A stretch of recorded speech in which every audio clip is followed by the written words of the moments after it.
माशाल्लाह जी, ये डॉक्टर सफजल साहब हैं जी। माशाल्लाह बहुत प्यारे इंसान हैं और माशाल्लाह ये प्रैक्टिस करते हैं, ये अपनी अद्वियात वगैरह ले रहे हैं माशाल्लाह से।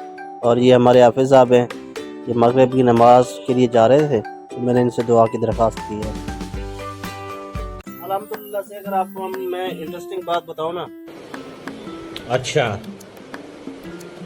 ठीक है। तो माशाल्लाह से अब जो है ना सर्दी वो भी बहुत कम हो गई है और शाम का वक्त है तो माशाल्लाह से काम काज आजकल थोड़े से ना डाउन चल रहा है। माशाल्लाह बाकी दिनों में काम ठीक रहता है, लेकिन कुछ दिनों से काम थोड़ा सा डाउन चल रहा है।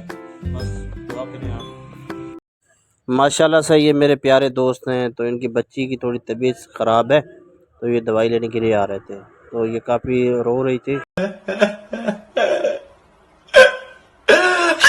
ये देखिए माशाल्लाह से मौसम बेहतर हुआ है। देखिए सर्दी भी इतनी नहीं है, कम है सर्दी। ये देखें ये कैसा मौसम है, प्यारा मौसम है माशाल्लाह। ये देख लिया माशाल्लाह माशाल्लाह।